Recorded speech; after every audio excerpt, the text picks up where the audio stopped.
I lied. But in my defense, I believed it myself at the time. But as my primary school teacher once said, it's an explanation, not an excuse. But hear me out, because there's a reasoning behind it all. At the end of the last Hellcorder video, I said something in the lines of, well, because I couldn't be bothered checking it out, that I would try to address the tuning issue. And if I was mildly successful at that, I might find the inspiration to do the rest. That never happened. What did happen? Shitload of parts! Because it was a late night and, you know, AliExpress. So now I got 25 MOSFET transistor-based switches, flat ribbon cables for cable management, 25 solenoids.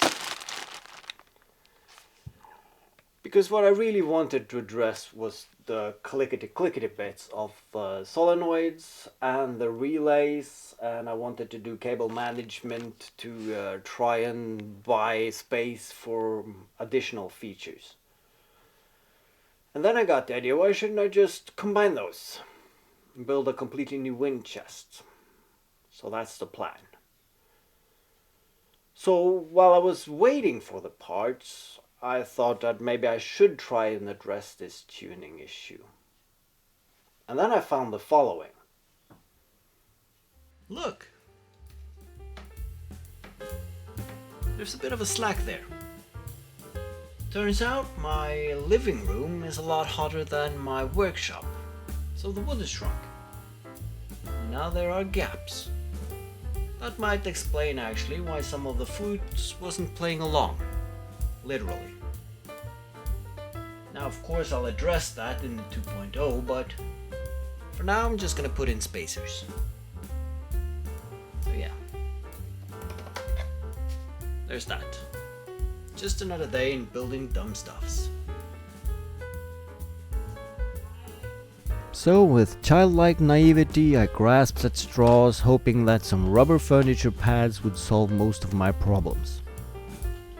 But turned out that was too much weight to put on anyone's shoulders, even rubber pads which are made for taking weight.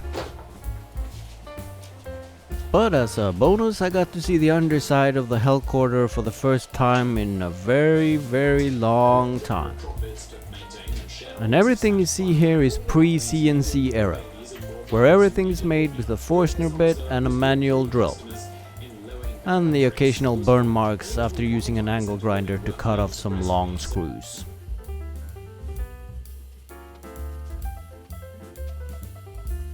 All those additional rubber pads increase the pressure on the recorders, and subsequently the lid that keeps them in place.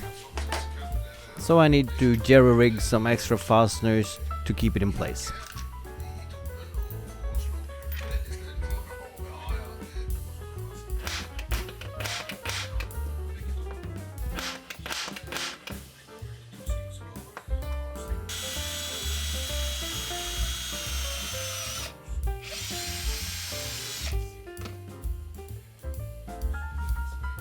And since I'm planning to build a new case from scratch, I'm not putting too much focus on the aesthetics in this solution.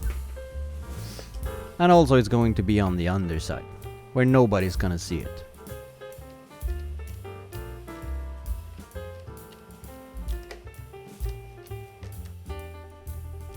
Unfortunately, and as you might have suspected, the rubber pads didn't actually solve anything.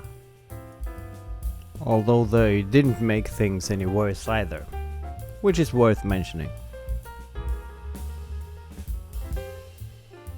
Now, since the rubber pads didn't turn out to be the holy grail I hoped they would be, I needed to find a way to restrict the airflow to each and every one of the recorders. Now, before I set out ordering 25 expensive needle valves, I just made an array of set screws that will be squeezing the rubber hoses. A principle I saw used at a hospital once for administering medicine out of a machine that goes ping! And if you didn't get that reference, I'm afraid we can't be friends. Of course we can. Because obviously you have now googled it and you know what it is. You're welcome. Now, to be honest, I think that this addition to the Hellcorder makes it look even more radical at the back, adding to that overall steampunk feel of everything. Of course, that doesn't mean anything if it doesn't work. What you see me doing here is taking notes of which of the notes that are fairly on point and which of the ones that are basically totally off. Which, to be honest, is most of them. I also tried to establish a baseline pressure level before I started to try and individually tune the recorders. And FYI, some of the noises you can hear in the background are actually the washing machine in the neighboring room. So it's not all the Hellcorder. If I set out to build a foghorn, I could just say my work here is done and just quit. But since I'm trying to build a recorder-based guitar amplifier, I still need to try and tune this thing. Which turns out to be a lot harder than I could ever imagine. And I can imagine a lot. But let us give the old imagination a break and let's have a listen. Enjoy.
I'm speechless.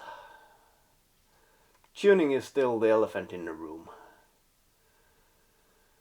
And it might turn out that ordering all those parts before addressing it might be a godsend, because if not, I would probably be ready to throw in the towel by now. But then again, this is too dumb to not follow through to the bitter end. No matter where that is. But yeah. It's ridiculous, but it's also like a bit of demotivation here.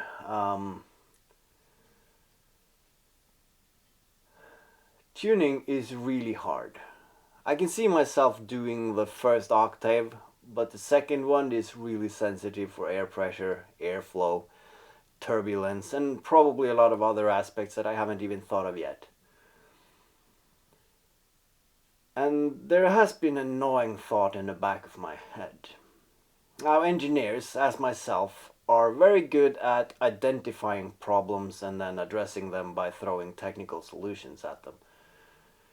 What we are not as good at is taking a step back and asking ourselves, should this be a problem from the beginning? And that's where I'm at now. Should I do a marble machine? Should I just scrap it and start all over again? Because I've been throwing technical solutions at it now for a long time. And I think there are so many variables that trying to get a decent result is going to be very difficult. Of course, I've grown very fond of the design, but then again, it is a design by function, so I will only be adhering to the same design principle if I go back and redo it from scratch. And it won't take me as long this time. I already have the parts and I have the ideas for what I want to do and roughly how I want to do it. So, yeah. But I think I'll take a week or two. Let everything sink in and then let the ideas come slowly as I fiddle away at other projects. So yeah, I think it's about time to call it a night and finish my cup of tea.